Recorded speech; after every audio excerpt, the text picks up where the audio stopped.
Hello friends, good morning. তো সবাই কেমন আছো? আশা করি প্রত্যেকেই ভালো আছো, আমরাও ভালো আছি। তো সকাল সকাল দেখো বাড়ির সমস্ত কাজবাজ সেরে গুছিয়ে টুছিয়ে এসে সকালবেলায় ট্রেনে উঠে পড়েছি। তখন কটা বাজে? 7:30। 7:30 ট্রেনটা ধরেছি জিরাট থেকে। জিরাট হচ্ছে আমার বাড়ি।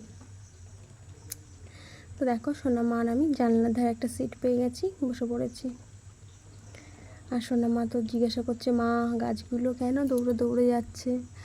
দিয়ে তখন আমি বলছি যে আমিও ছোটোবেলায় এটাই বলতাম, গাছেরা দৌড়াচ্ছে না, আমরা দৌড়চ্ছি। বাচ্চা হলে যা হয়, কত কথা, কত উত্তর দিতে হয় ওদের কথায়, তাই না? তো কথা বলতে বলতে আমরা চলে এলাম দাইহাট স্টেশন। ট্রেন থেকে আমরা নেমে পড়েছি, নেমে ওভারব্রিজ দিয়ে আমরা এই পারে এলাম। তো যেতে যেতে একটু ভাবলাম একটু ভিডিও করে নিই, তোমাদের দেখাতে পারবো, তো তার জন্য একটু ভিডিও করে নিলাম। দেখো সোনা মা আগে আগে হাঁটছে, ওর বাবার হাত ধরেছে, আবার আমারও হাত ধরেছে। তো আমরা যে কারণে যাচ্ছিলাম দাইহাট, কারণ বাড়ির এই পরিস্থিতিতে এখন ঘোরার সময় নেই, কিন্তু তবুও তার ফাঁকে আমাদের একটু দরকার হলো, তাই একটু বেরিয়ে পড়লাম।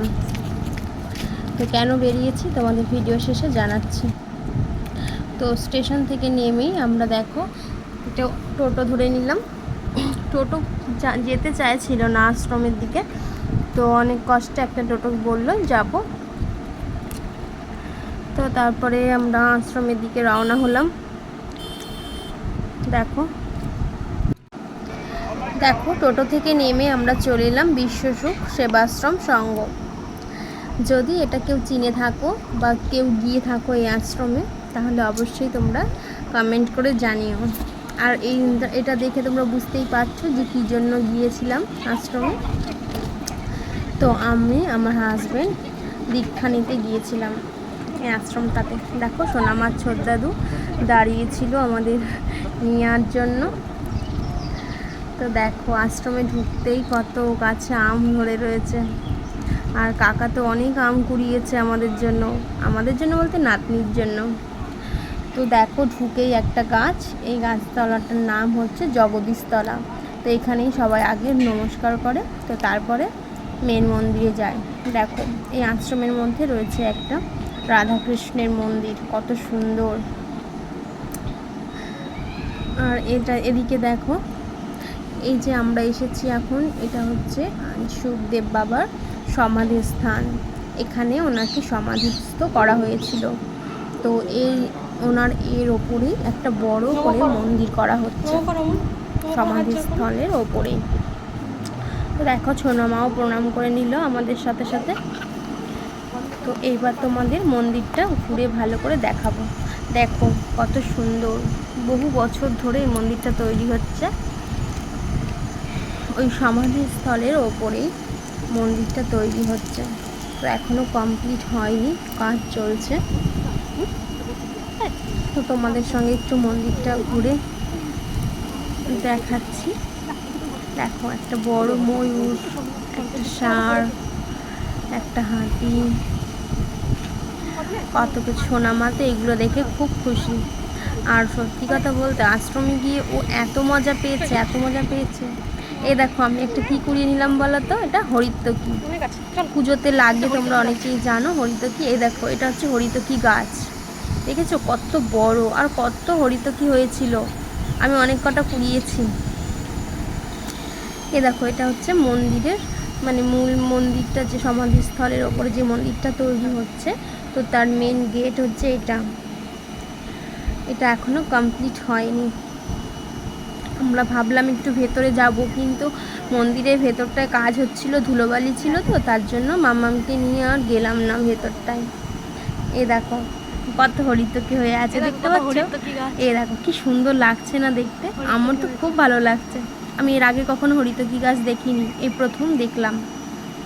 তো দেখলাম নিচেও অনেক পড়েছিল, তো আমি বেশ কিছুগুলো অনেকটা কুড়িয়ে নিয়েছিলাম। এটা কি গাছ বলো তো? এটা হচ্ছে আমলকি গাছ। দেখো কত মোটা আমলকি গাছটা, দেখেছো? এখন অবশ্য আমলকি সিজন না, তো তার জন্য গাছে একটা আমলকি ছিল না। তো আমি খুঁজছিলাম যে দেখি তো আমলকি আছে নাকি। তো দেখলাম না এখন নেই, ওর বাবা বললো এখন তো সিজন না, এখন সব পেরে নিয়েছে, তো তার জন্য আর আমার পাওয়া হলো না। তবু আমি ক্যামেরাটা দিয়ে ঘুরে ঘুরে দেখছি যদি পাওয়া যায় একটা দুটো। দেখো আশ্রমের মধ্যেই বিভিন্ন সবজি গাছ লাগানো আছে, শাক সবজি। এইগুলো হচ্ছে তোমরা অনেক সবাই চেনো ওলের ডাঁটা, মানে ওল গাছ লাগিয়েছে। তো আশ্রমের মানে শাক সবজি দিয়েই কিন্তু আশ্রমের সেবা হয়। তো আমরা এখন যাচ্ছিলাম, আমাদের দীক্ষা নেওয়া কমপ্লিট হয়ে গেছে, তো তারপরেই আমরা যাচ্ছিলাম খাবার দিকে। আর সকালবেলায় বাড়ি থেকে বেরিয়েছি, মানে দীক্ষা নেব বলেই উপোস করেছিলাম। তো মহারাজ বললেন দীক্ষা নেওয়া হয়ে গেছে, এবার তোমরা খেতে পারো।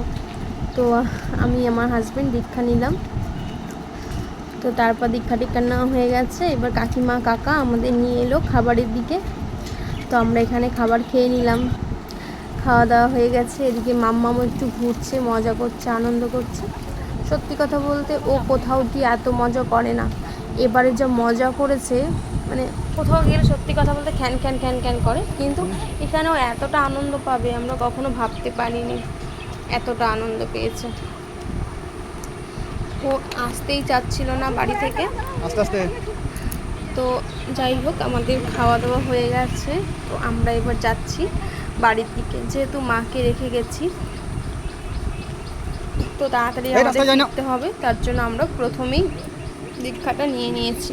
দেখো আশ্রমের ভিউটা কত সুন্দর, এটা ওর বাবা এক ফাঁকে তুলে নিয়েছিল, কিন্তু আমি না আশ্রমের চারিদিকটা ঘুরতে পারিনি বেশিক্ষণ, যেহেতু আমরা মা অসুস্থ, তাড়াতাড়ি বাড়ি আসতে হবে।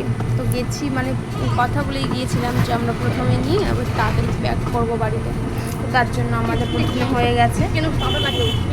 দেখো আমরা টোটোতে চেপেও পড়েছি, স্টেশনে চলে এসেছি। দেখো ট্রেনও আমাদের চলে এসেছে, এই মরেছে। তো আমরা যথারীতি ট্রেনে উঠে পড়লাম। তখন কটা বাজে, আমরা একটা ট্রেনটা ধরেছি, মানে 12:30টার সময় বেরিয়েছি ওখান থেকে। তো তারপর আমরা 1টার সময় একটা ট্রেনটা ধরেছি। মাম্মাম জানলার ধারে একটা সিট পেয়ে গেছে, বাবার কোলে বসে পড়েছে, আর কত গল্পই শেষ হচ্ছে না। আর ওর অপোজিট সাইডে আমি বসেছি। যাই হোক গল্প করতে করতে আমরা বাড়ি চলে এলাম। ভিডিওটি কেমন লেগেছে কমেন্ট করে জানিও।